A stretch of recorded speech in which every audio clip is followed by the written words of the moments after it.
सभी का स्वागत है मेरे चैनल जिसका नाम है मिसेस आनंद क्लासेस और मैं हूँ स्मृति।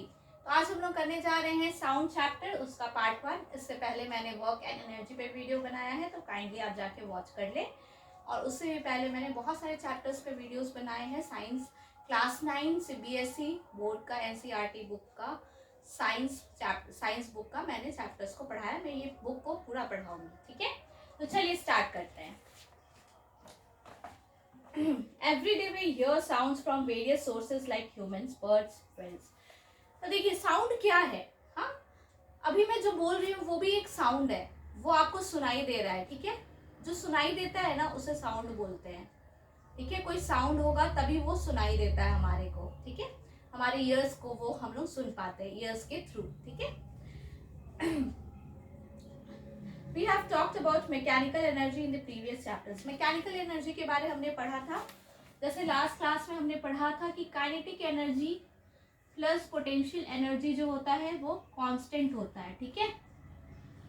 तो ये हमने लास्ट क्लास पढ़ा था। तो ये मैकेनिकल एनर्जी ही हुआ, ठीक है।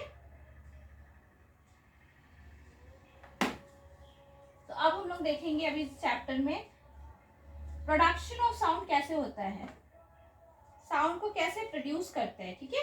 ये हम लोग देखेंगे। जैसे आपकी बुक में एक एग्जांपल दिया हुआ है, vibrating tuning fork just touching the suspended table tennis. Tuning fork होता है ना, वो अगर टेबल टेनिस को जस्ट वो जो सस्पेंड किया हुआ है इस तरीके से सस्पेंडेड टेबल टेनिस को अगर वो टच करता है तो आवाज देता है। ऐसे आप कुछ भी साउंड दे सकते हैं। जैसे अगर आप कुछ लेते हैं बर्तन, ठीक है, सपोज कीजिए स्टील प्लेट लेते हैं आप, उसमें स्टील स्पून से आप ऐसे बैंग करेंगे, हीट करेंगे उसको, तो भी साउंड निकलेगा। तो डिफरेंट टाइप्स के साउंड होते हैं, ठीक है। तो कुछ भी साउंड निकाल सकते हैं हम लोग। From the above activities, what do you conclude? Can you produce sound without a vibrating object? In the above activities, we have produced sound by striking the tuning fork. We can also produce sound by plucking, scratching, rubbing, blowing or shaking different objects. हम लोग कैसे भी sound निकाल सकते हैं। ऐसा नहीं है कि कुछ वाइब्रेटिंग ऑब्जेक्ट एकदम ही चाहिए। ऐसे हम लोग करते हैं, इससे भी साउंड निकल रहा है, हिट करने से भी साउंड निकलता है, बैंड करने से भी, बैंड करेंगे किसी चीज को भी तो भी साउंड निकलेगा, ठीक है। प्लग करेंगे फ्लावर तो भी साउंड निकलेगा। We set the objects vibrating and we produce sound. तो ऑब्जेक्ट्स वाइब्रेटिंग ऑब्जेक्ट नहीं चाहिए, और क्या होना चाहिए कि कुछ वाइब्रेशंस होने चाहिए, ठीक है। वाइब्रेशंस के थ्रू साउंड प्रोड्यूस होते हैं। ये जो है ना, ये अगर ट्यूनिंग फॉर्क को हम लोग यहाँ ऐसे हीट करते हैं तो कुछ वाइब्रेशंस निकलते हैं। तो ये जो वाइब्रेशंस होते हैं ना, ये क्या करते हैं, ये साउंड को प्रोड्यूस करते हैं, ठीक है। सबको समझ में आ रहा है? The sound of the human voice is produced due to vibrations in the vocal cords. हम कैसे बोल पा रहे हैं, मेरी आवाज कैसे आ रही है, हमारा जो यहाँ पे वोकल कॉर्ड है ना उसमें वाइब्रेशंस हो रहे हैं। तो वाइब्रेशंस के थ्रू जो ये साउंड मैं प्रोड्यूस कर पा रही हूँ, ये आवाज जो आपको सुनाई पड़ रही है मेरी, वो उस वाइब्रेशंस जो वोकल कॉर्ड में हो रहे हैं उसके वजह से, okay. Propagation of sound, propagation मतलब कैसे साउंड ट्रैवल करते हैं, ठीक है, प्रोपगेट करते हैं। साउंड कैसे प्रोड्यूस होता है, sound is produced bye vibrating object. Object को वाइब्रेट करते हैं तब साउंड इज प्रोड्यूस, ठीक है।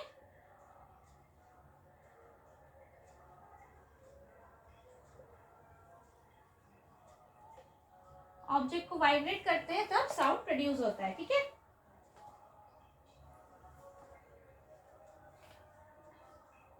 The matter or substance through which sound is transmitted is called a medium. अब साउंड कैसे ट्रैवल करता है, ठीक है, किसके थ्रू ट्रैवल करता है, जिस ऑब्जेक्ट के थ्रू, जिसके थ्रू वो ट्रैवल करता है उसे क्या बोलते हैं, मीडियम बोलते हैं, ठीक है। मीडियम के थ्रू ट्रैवल करता है, ठीक है। Sound moves through a medium from the point of generation to the listener. देखिए ये मीडियम है, मीडियम के थ्रू यहाँ पे जनरेट हुआ और यहाँ पे लिसनर है, और बीच में हमारा जो मीडियम है, ठीक है, इसके थ्रू ट्रैवल किया। The particles do not travel all the way from the vibrating object to the ear. A particle of the medium in contact with the vibrating object is first displaced from its equilibrium position. कैसे travel करता है देखिए. A particle of medium, जैसे ये medium है, इसका एक particle है, ठीक है. ये क्या करता है? Particle of medium is in contact with the vibrating object is first displace from its equilibrium. ये जो ऑब्जेक्ट्स के कारण वाइब्रेट हो रहा है, ये यहाँ से पहले डिस्प्लेस होता है, ठीक है. It then exerts a force on the adjacent particle, as a result of which the adjacent particle gets displaced from its position of rest. After displacing the adjacent particle, the first particle comes back to its original position. This process is continuous in the medium till the sound reaches your ear. The disturbance created by a source of sound. देखिए अभी कैसे होता है, ऐसे और अच्छे से आपको एक्सप्लेन करती हूँ. देखिए ये मीडियम है, ये पहले वाइब्रेटिंग ऑब्जेक्ट से टकराया, तो ये क्या करता है, इसके बगल वाले जो पार्टिकल है इसको डिस्प्लेस करता है, ठीक है. फिर ये अपने पोजीशन पे आ जाता है. फिर ये क्या करता है, एक मिनट में अच्छे से आपको एक्सप्लेन करती हूँ.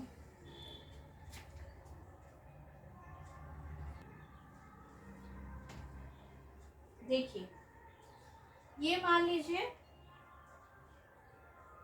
हमारा मीडियम है, ठीक है. ये लिसनर है,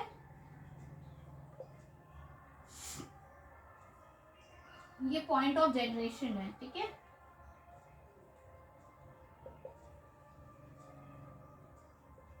ये मीडियम है, ठीक है. अब मान लीजिए मीडियम का एक पार्टिकल है, ये वाइब्रेटिंग यहाँ से जनरेट हो रहा है, तो वाइब्रेटिंग ऑब्जेक्ट यहाँ होगा. तो ये क्या करता है, ये इसके बगल वाला यहाँ पे मान लीजिए ऐसे पार्टिकल्स है, तो इसको ये डिस्प्लेस करेगा, ठीक है. फिर ये अपने पोजीशन पे वापस रिटर्न आ जाता है. तो इस तरीके से ये प्रोसेस कंटिन्यूअस होता है जब तक कि यहाँ से यहाँ नहीं पहुंच जाता है, ठीक है, लिसनर के पास नहीं पहुंच जाता है. तो इस तरह से साउंड ट्रैवल करता है या प्रोपागेट करता है, ठीक है. The disturbance created by source of sound in the medium travels through the medium and not the particles of the medium. देखिए तो डिस्टर्बेंस क्रिएट होता है ना, वो मीडियम से ट्रैवल करता है डायरेक्टली. तो डिस्टर्बेंस क्रिएट हो रहा, वो मीडियम के पार्टिकल से ट्रैवल नहीं करता. A wave is a disturbance that moves through a medium when the particles of the medium set neighboring particles into motion. Wave क्या है, वेव डिस्टर्बेंस है. ये वेव डिस्टर्बेंस है, ये मीडियम के थ्रू ट्रैवल करता है जब मीडियम का पार्टिकल एक दूसरे को डिस्प्लेस करता है, ठीक है. सबको समझ में आ रहा है. ये जो वेव है ये क्या है, डिस्टर्बेंस है, क्रिएट होता है साउंड के वजह से. साउंड की वजह से जो डिस्टर्बेंस क्रिएट होता है उसको क्या बोलते हैं, साउंड जो डिस्टर्बेंस क्रिएट करता है उसे हम लोग क्या बोलते हैं, वेव बोलते हैं, ठीक है, ठीक है, वेव बोलते हैं. They in turn produce similar motion in others. The particles of the medium do not move forward themselves, but the disturbance is carried forward. This is what happens during propagation of sound in a medium. Hence, sound can be visualized as a wave. देखिए, particles move नहीं आगे करती है, ठीक है. Particles अपनी जगह पे ही रहती है, वो खाली डिस्प्लेस करती है एक दूसरे को, फिर वो अपने ओरिजिनल पोजीशन पे आ जाती है. वेव जो है वो ट्रैवल करता है मीडियम के थ्रू. यहाँ पे क्लियरली लिखा है आपके बुक में, the particles of the medium do not move in forward directions, but the disturbance, जो disturbance क्या है, वेव है, disturbance आगे चलता है, ठीक है. Air is the most common medium through which sound travels. Most common medium कौन सा है जिससे साउंड ट्रैवल करता है, एयर है हमारा, ठीक है. When a vibrating object moves forward, it pushes and compresses the air in front of it, creating a region of high pressure. This region is called a compression. देखिए जब कोई object आगे बढ़ता है, वाइब्रेटिंग ऑब्जेक्ट आगे बढ़ता है, तो ये क्या करता है, एयर को पुश करता है, ठीक है, पुश कर देता है और कंप्रेस कर देता है, उसको दबा देता है, ठीक है. तो क्या क्रिएट होता है, हाई प्रेशर क्रिएट होता है, हाई प्रेशर. जब ये एयर जो है वो आगे मूव करता है तो क्या करता है, वो एयर को, जो वाइब्रेटिंग ऑब्जेक्ट है वो क्या करता है, एयर को दबा देता है, कंप्रेस कर देता है, ठीक है. इसके कारण क्या क्रिएट होता है, हाई प्रेशर क्रिएट होता है, ठीक है. When the vibrating object moves backwards, it creates a region of low pressure called refraction. तो इसको क्या बोलते हैं? हाई प्रेशर के रीजन को कंप्रेशन बोलते हैं. देखिए, जब जो हमारा ऑब्जेक्ट है,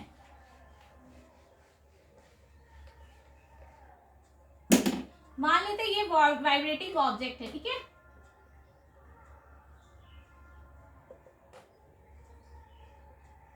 ये आगे फॉरवर्ड जा रहा है, तो क्या हो रहा है? एयर को पुश कर रहा है, पुशेस एयर, ठीक है. तो क्या बना रहा है? हाई प्रेशर का रीजन बना रहा है, जिसे एचपी भी बोला जाता है और इसको कंप्रेशन भी बोलते हैं. सबको समझ में आ रहा है? अब मान लीजिए ये वाइब्रेटिंग ऑब्जेक्ट है, ये आगे नहीं जाके पीछे पुश करता है, तो क्या होता है? लो प्रेशर आता है, ठीक है. लो प्रेशर, जिसे रिफ्रैक्शन बोलते हैं, एलपी शॉर्ट फॉर्म, और इसे रिफ्रैक्शन बोलते हैं. सबको समझ में आ गया? कैपिटल आर से हम लोग डिनोट करते हैं, ठीक है. As the object moves back and forth rapidly, a series of compressions and rarefactions is created. Sorry, refraction he rarefaction बोलते हैं. Sorry, इससे मैं गलती से refraction लिख दी, rarefaction. Okay, it's not refraction, it's rarefaction. By mistake लिखा गया. Okay, it's rarefaction. As these make the sound wave that propagates through the medium. Compression is the reason of high pressure and rarefaction is the reason of low pressure. अभी मैंने बताया rarefaction reason है low pressure का, और high pressure का reason क्या होता है? compression. ठीक है. Pressure is related to the number of particles of a medium in a given volume. More density of the particles in the medium gives more pressure. जितना ज्यादा डेंसिटी होता है पार्टिकल का, उतना ज्यादा प्रेशर होता है, ठीक है.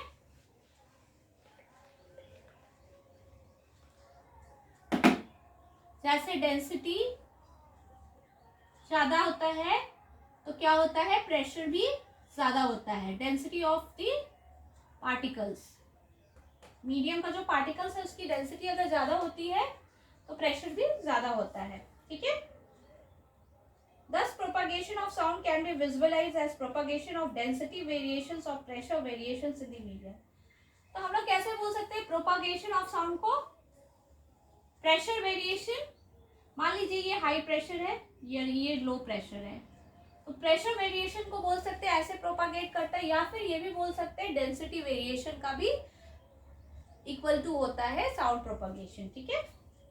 How does the sound produce by a vibrating object in a medium reach your year? कैसे करता है? अभी हमने जस्ट पढ़ा है, तो उसे आपको एक्सप्लेन करना है.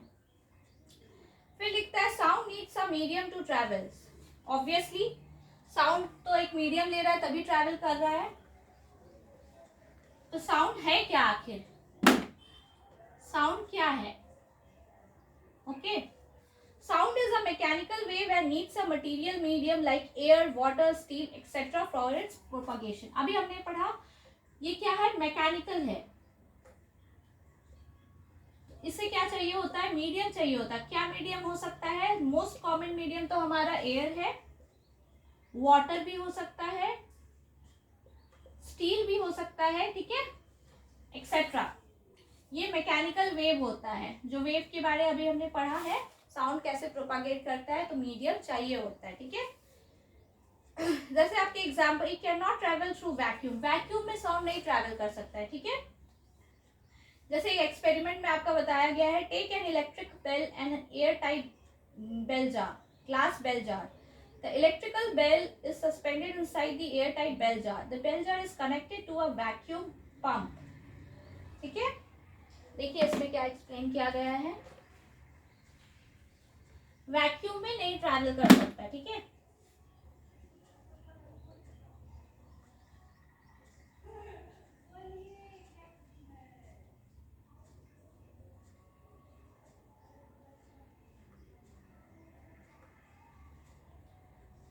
ये बेल है, ठीक है.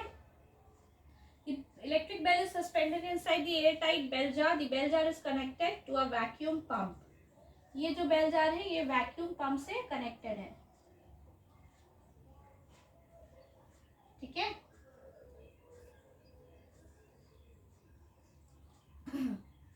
If you press the switch, you will be able to hear the bell. Now start the vacuum pump. जब आप स्विच को प्रेस करेंगे तो आप ये बेल को सुन सकते हैं, ठीक है। लेकिन जब आप इसको ऑन कर देंगे, ठीक है, तो क्या होता है कि air in the jar is pumped out gradually, तो वैक्यूम क्रिएट हो जाता है। यहाँ पे जो एयर था, यहाँ पे एयर है, एयर क्या होता है निकल जाता है। वैक्यूम पंप है मतलब वो वैक्यूम कर देगा उस जगह को, तो क्या होगा आपको बहुत धीरे धीरे साउंड सुनाई देगा, फीबल साउंड आएगा। तो इसका मतलब क्या होता है, इस एक्सपेरिमेंट से आप क्या जान पाएंगे कि sound needs medium, okay, needs medium to travel.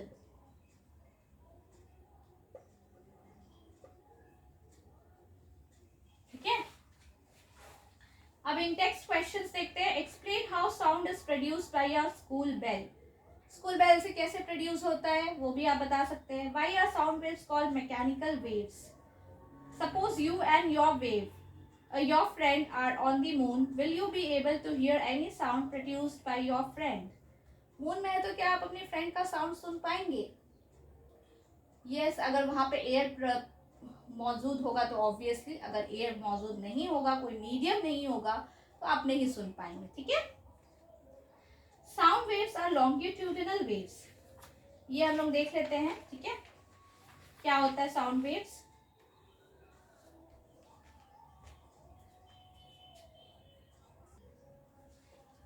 Sound waves क्या है? लॉन्गिट्यूडिनल वेव्स है, ठीक है। The regions where the coils become closer are called compressions. देखिए कॉइल के थ्रू एक्सपेरिमेंट किया गया है, तो अगर मान लीजिए कॉइल्स है, ये ऐसे ऐसे ऐसे ऐसे ऐसे ऐसे,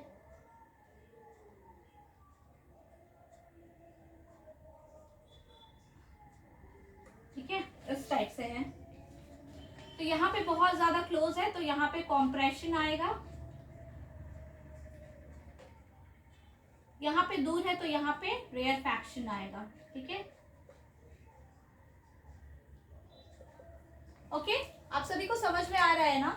अगर आपको समझ में आ रहा हो और मेरे वीडियोस अच्छे लग रहे हो, इंफॉर्मेटिव लग रहे हो, आपके कॉन्सेप्ट्स को क्लियर कर रहे हो, तो kindly subscribe to my channel Mrs Anand classes. आप सभी की सपोर्ट की बहुत ज़्यादा ज़रूरत है और अपने फ्रेंड्स के साथ भी काइंडली शेयर कीजिए। ओके, चलिए आगे पढ़ते हैं हम लोग।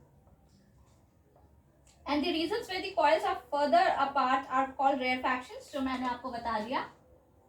As we already know, sound propagates in the medium as a series of compressions and rarefactions.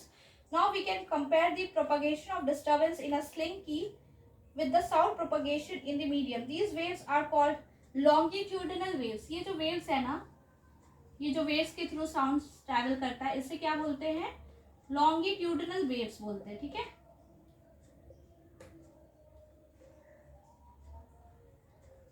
ठीक है, in these waves the individual particles of the medium move in a direction parallel to the direction of propagation of the disturbance।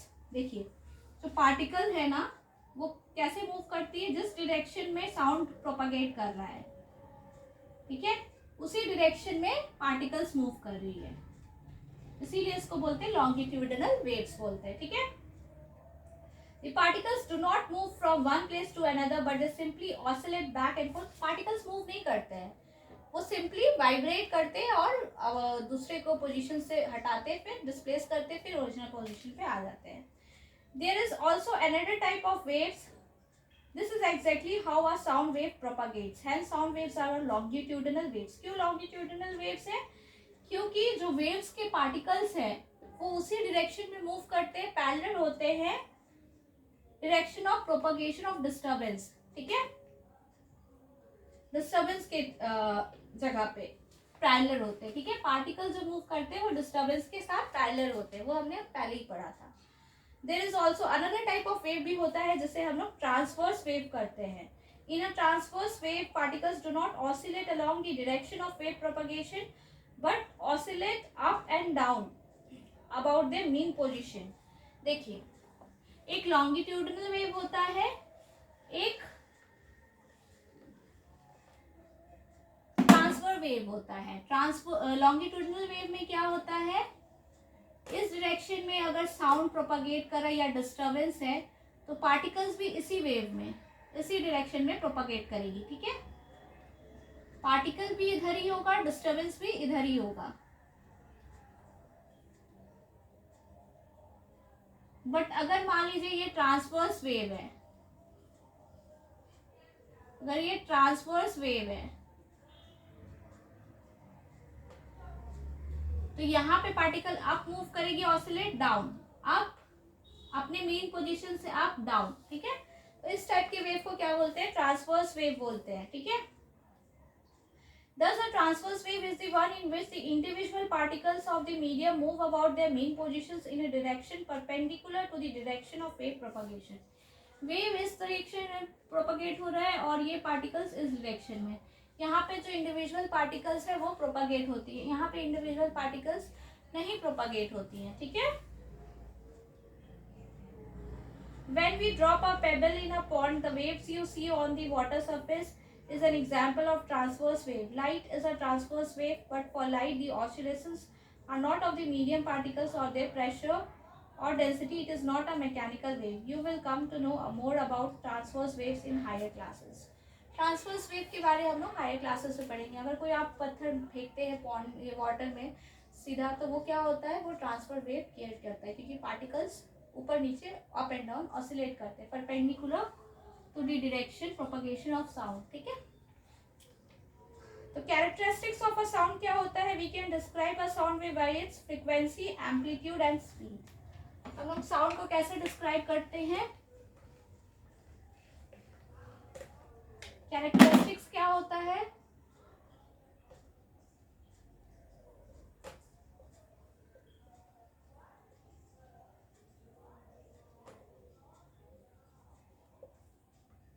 Amplitude,